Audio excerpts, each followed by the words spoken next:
Fatwa Siliwangi Official, membangun peradaban bangsa. Assalamualaikum warahmatullahi wabarakatuh. Kembali di Fatwa Siliwangi Official. Malam hari ini bersama saya Fandi Maulana di podcast Sudut Pandang dengan tema membongkar tabir pemberhentian perangkat desa yang marak terjadi. Pemerintahan desa adalah penyelenggaraan urusan pemerintahan dan kepentingan masyarakat setempat dalam sistem pemerintahan negara Kesatuan Republik Indonesia.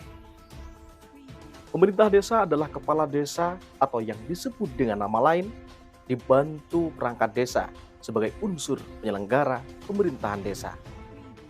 Dalam penyelenggaraan pemerintahan desa seringkali terjadi polemik antara kepala desa dan perangkat desa. Hal itu kerap terjadi pasca pelantikan calon kepala desa terpilih, di mana masih banyak ditemukan kepala desa melakukan pemberhentian perangkat desa. Penilaian subjektif pun acap kali terjadi, mulai dari faktor dukung-mendukung saat pelaksanaan pemilihan kepala desa, sampai kepada desakan tim sukses dari calon kepala desa terpilih. Fenomena ini sangat menarik untuk dikupas. Pasalnya, dampak dari kebijakan kepala desa tersebut kerap dinilai improsedural oleh perangkat desa dan beberapa masyarakat. Tak ayal, kasus tersebut bahkan berlanjut kepada gugatan di Pengadilan Tata Usaha Negara atau PT-UN hingga ke ranah penegak hukum lainnya. Di Kabupaten Probolinggo sendiri, pada Rabu 13 April 2022, bertempat di Gedung Islamic Center Kota Keraksaan, PLT Bupati Probolinggo, Dr. Andes Haji Ahmad Timbul Prihanjoko secara resmi melantik dan mengambil sumpah atau janji di 249 orang kepala desa masa khidmat 2022-2028. Pasca pelantikan tersebut, bahkan hingga saat ini, pemberhentian perangkat desa masih mewarnai dalam pelaksanaan pemerintahan desa. Untuk mengupasnya lebih jauh, kami telah menghadirkan aktivis pemerhati kebijakan pemerintah dari LSM Laskar Advokasi Siliwangi.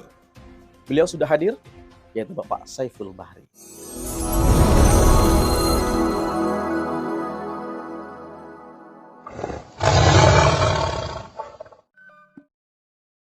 Pemerhati Fatwa Siliwangi Official. Malam hari ini kita sudah kedatangan narasumber kita, yaitu Ketua Laskar Advokasi Siliwangi, yaitu Bapak Saiful Bahri. Selamat malam Pak Saiful. Selamat malam Mas Fandi. Apa kabar nih malam? Alhamdulillah baik. Nah, kira-kira nih, apa sih pendapatnya Mas Saiful terkait fenomena pemberhentian perangkat desa ini? Yaitu pertontonan yang lumrah terjadi pasca pemilihan kepala desa. Namun senyampang pemberhentian itu dilakukan sesuai perundang-undangan yang berlaku, maka menurut saya itu tidak ada masalah. Sebab pemberhentian perangkat desa itu sendiri merupakan hak prerogatif dari kepala desa. Namun jika yang terjadi sebaliknya, maka itu tidak dibenarkan dalam negara hukum. Pelaksanaan pemerintahan sejatinya berlandaskan atas supremasi hukum yang ada. Artinya apa? Segala perbuatan yang dilakukan oleh pemerintah harus sesuai dengan koridor hukum yang ada. Kondisi ini melahirkan sebuah antitesis, di mana perbuatan di luar itu merupakan penyalahgunaan wewenang yang itu bisa dikategorikan sebagai maladministrasi. Perlu kita sadari bersama bahwa sistem yang dianut oleh negara kita bukan monarki absolut. Jadi ada pembatasan kekuasaan di situ. Kepala desa bukan raja, sebab raja yaitu hukum itu sendiri. Nah, Mas Saiful, apa nih landasan hukum perundang-undangan dalam pemberhentian perangkat desa itu sehingga keputusan yang diambil oleh kepala desa tidak bertentangan dengan aturan yang ada? Berkaitan dengan desa itu telah diatur dalam Undang-Undang RI nomor 6 tahun 2014 tentang desa. Ya. Beserta dengan turunannya. Nah, di Kabupaten Probolinggo itu sendiri itu termaktub dalam Perbub nomor 13 tahun 2018 tentang pedoman pengangkatan dan pemberhentian perangkat desa. Dalam PLI tersebut, poinnya adalah kepala desa memberhentikan perangkat desa setelah berkonsultasi dengan camat. Artinya apa? Ada peran camat di situ, yaitu memberikan masukan kepada kepala desa atas proses yang dilakukan oleh kepala desa sudah sesuai dengan peraturan atau tidak. Ya. bukan serta-merta mengeluarkan rekomendasi tanpa melakukan pengkajian terlebih dahulu. Nah, fenomena yang kami sering temukan di lapangan, kepala desa melakukan pemberhentian perangkat desa itu dengan alasan bahwa perangkat desa tersebut telah melakukan larangan sebagai perangkat desa. Hal yang sering didalilkan yaitu tidak masuk kantor atau eh, tidak melaksanakan kewajibannya secara kedinasan 60 hari berturut-turut. Ya, jadi biasanya itu dibuktikan dengan absensi yang dipegang oleh kepala desa. Nah, permasalahan di sini adalah bagaimana perangkat desa itu bisa mengisi absensi tersebut. Lawang absensinya terkadang itu dipegang oleh kepala desa dengan tujuan yang tidak baik. Cara lain yang dilakukan oleh kepala desa yaitu yang sebelumnya pusat pelayanan masyarakat itu berpusat di kantor desa itu dialihkan kepada rumah pribadi kepala desa, seperti itu. Lalu langkah apa nih kira-kira yang akan dilakukan oleh kepala desa jika mendapatkan perangkat desa yang tidak menjalankan tugasnya? Eee, Tahan dulu, kita akan kembali saat lagi, tetaplah masih di Fatwa Siliwangi Official.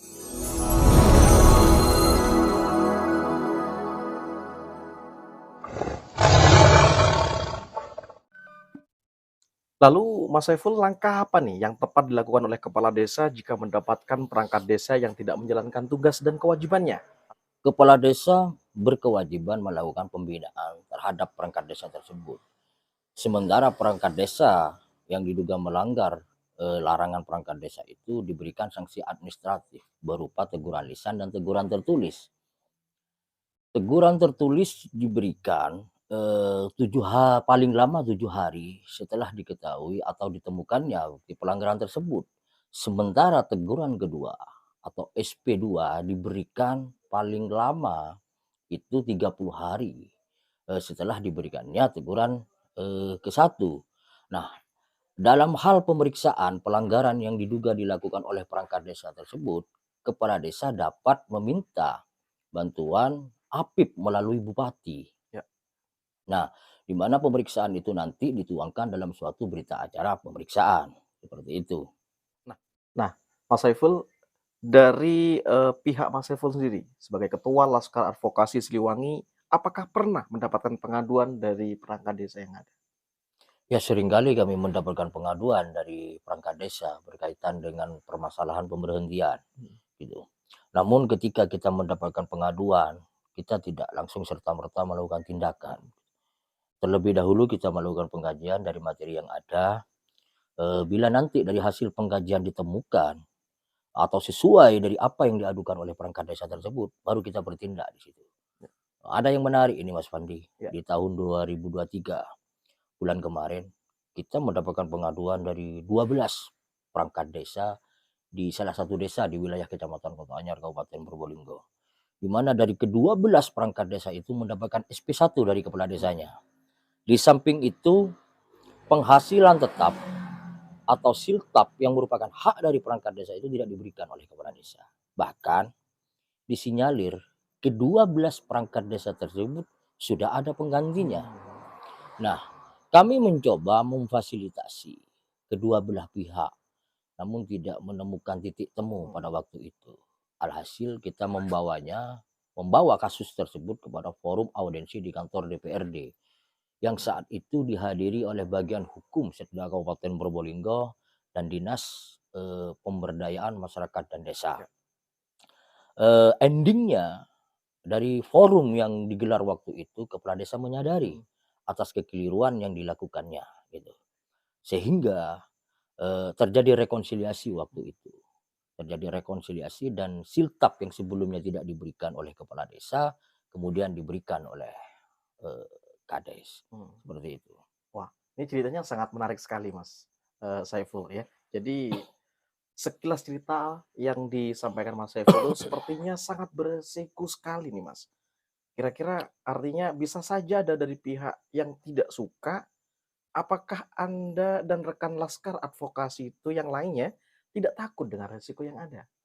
Jadi begini Mas, setiap perbuatan itu ada konsekuensinya. Namun sampai detik ini kami berkeyakinan selama apa yang kami perjuangkan itu di jalur kebenaran, maka tidak ada rasa takut yang lahir dari kami. Sebab apa? Rasa takut kami sudah hilang ketika menjumpai suatu kezaliman seperti itu. Wah, luar biasa ya. Jadi lagi-lagi jawaban yang super sekali. Nah, Mas Saiful, untuk saat ini ke depan nih, apa harapan dan solusi dari Mas Saiful sendiri agar polemik pemberhentian perangkat desa ini berkesudahan? Tahan dulu, kita kembali sesaat lagi.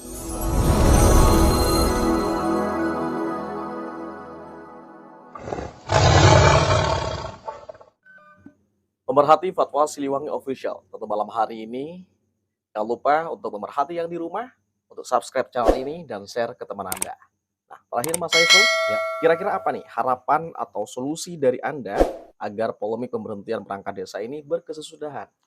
Saya rasa perlunya bimbingan teknis peningkatan kapasitas aparatur desa. Ya. Sebab dengan semakin meningkatnya kapasitas aparatur pemerintahan desa, baik Kades, Sekdes, dan komponen lainnya, maka dapat memperkuat sinergitas dalam proses penyelenggaraan dan pembangunan desa. Bila tanpa kesatupaduan di antara elemen, maka gerak langkahnya akan sulit. Untuk itu harus dibangun semangat kebersamaan. Sinergitas itu bisa terwujud bila ada keharmonisan di antara aparatur desa. Di sisi lain, kami berharap pihak Muspika dalam hal ini camat serta Pemkab Probolinggo itu sendiri lebih proaktif bila menerima pengaduan dari masyarakat. Jangan sampai hal itu dikesampingkan. Jadikan kejadian kemarin sebagai studi kasus untuk segera dicari akar permasalahannya. Insya Allah roda pemerintahan di Kabupaten Probolinggo akan berjalan dengan baik. Baik, terima kasih Mas Saiful ya. Apapun itu yang menjadi polemik, pembahasan di masyarakat, tentu apapun yang terjadi, untuk desa kita tercinta, lakukanlah yang terbaik. Pemerhati Fatwa Siliwangi Official, seorang pemimpin seperti seorang gembala. Ia tetap berada di belakang kawanan, membiarkan yang paling gesit pergi di depan, di mana yang lain mengikuti, tidak menyadari bahwa selama ini mereka sedang diarahkan dari belakang. Kepala yang baik dan hati yang baik selalu merupakan kombinasi yang hebat. Nelson Mandela. Saya Fandi Maulana, terima kasih, sampai jumpa.